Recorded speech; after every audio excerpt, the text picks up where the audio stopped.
It's hard to believe that we're almost a decade removed from when The Force Awakens first hit movie theaters, but I can still vividly remember the tangible excitement that most people had for this movie. In fact, I had a few friends who had never watched a Star Wars movie in its entirety that became massive fans of the franchise because of the noise and hype The Force Awakens generated.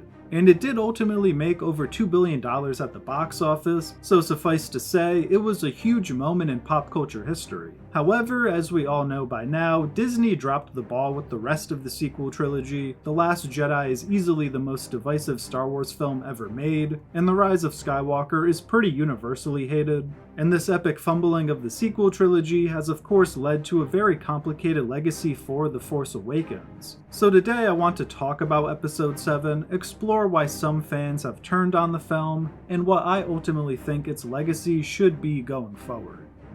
Now, we've likely all heard the argument that The Force Awakens is simply a retread of A New Hope, and this narrative has become probably the biggest knock against the film. It simply isn't original enough, if you will. And I have mixed feelings about this narrative. I totally understand it, but I also think it's a little overblown. Because if we want to get technical, George Lucas was heavily inspired by Joseph Campbell and largely based the narrative structure of the original trilogy off of Campbell's theories in his book The Hero with a Thousand Faces. All this to say that Star Wars, at least narratively, was not all that original when it first began. But at the end of the day, I, and it seems most of the population, don't really hold this against George Lucas because A, he openly admitted to admiring Campbell's work, and B, he adapted his theories into a different medium. And in a kind of similar vein, J.J. Abrams openly admitted to being inspired by Star Wars. He grew up on the original trilogy, and they were part of what inspired his love for film. And as a lifelong fan of the franchise, I understand why J.J. would want to make something that is inspired by the films that came before it. Did he copy the narrative structure a little too much? Yeah, probably. My main thing is that I wish he would have avoided simply making another Death Star. But as far as the rest of the narrative structure goes, I honestly think it was different enough to at least not feel like a one-to-one retread. And the primary reason I feel this way is because Finn is largely the main character here. I know Rey would go on to become the unquestioned main character post The Force Awakens, but Finn is in just as big, if not a bigger spotlight for most of this initial film, and his story of defecting from the First Order and becoming a reformed stormtrooper was actually a storyline that felt quite fresh to me. And since Rey is really only revealed to be the surprise main character at the very end of the movie, I actually think her story being similar to Luke's is fine. Han Solo was a different enough mentor figure to old Ben Kenobi, so at least in my mind, it treads the tightrope of being inspired by previous Star Wars without being exactly the same semi-decently. I understand if you're still on the side of thinking it's a bit too similar, but if this completely wrecks your enjoyment of the film, I think you're being way too harsh in all honesty. The Force Awakens to me should have the legacy of being a really solid first chapter, because it does a very key thing that we all look for the first film of the trilogy to do, and that's feed our curiosity by creating a lot of questions. Who is Snoke? Why is Luke Skywalker in exile? Why did the lightsaber call to Rey? How does Rey have Force abilities? Who is she related to? These were all great questions that The Force Awakens raised, and I remember countless YouTube videos being made to theorize answers to all of them.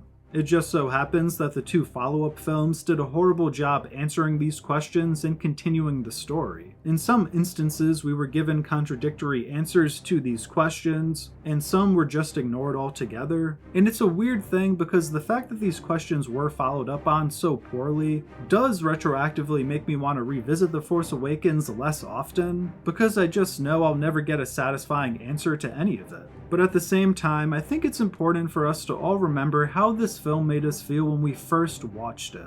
And as I was leaving the movie theater having seen it for the first time, I was really excited for what would come next. In fact, my mind was racing 1,000 miles a minute trying to piece together theories on what would happen in the sequel. And I truly think this is the most important thing you could ask a first film to do. Now, is The Force Awakens a groundbreaking Star Wars film that truly pushed the bounds of what a Star Wars story could be? No, it's definitely not. And you can certainly knock some points for a lack of ambition, I suppose. But at the same time, it is a very enjoyable Star Wars story. and for some people who had never watched A New Hope, it served as a gateway drug of sorts to get those people into Star Wars. So from that perspective, I understand why JJ and Disney played it so safe with the story. I personally think Rogue One is the best Disney-era film because it told a more ambitious and different story than what we're used to within Star Wars. But for my personal rankings, I do have The Force Awakens rounding out the top 5.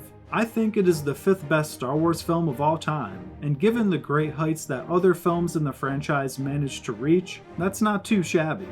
Force Awakens is certainly a complicated one to discuss and rank, but ultimately I think we should be able to put the collapse of the sequel trilogy to the side, and still reminisce on the hope that The Force Awakens initially gave us for the Disney era. Well, if you made it this far, please let me know in the comments, what do you think of The Force Awakens? Is it one of your favorite Star Wars films? Do you think it's a cheap imitation of A New Hope, or are you somewhere in the middle on it? I hope you enjoyed this video, and if you did, please feel free to drop a like and subscribe for more Screen Stories content. Until next time, peace.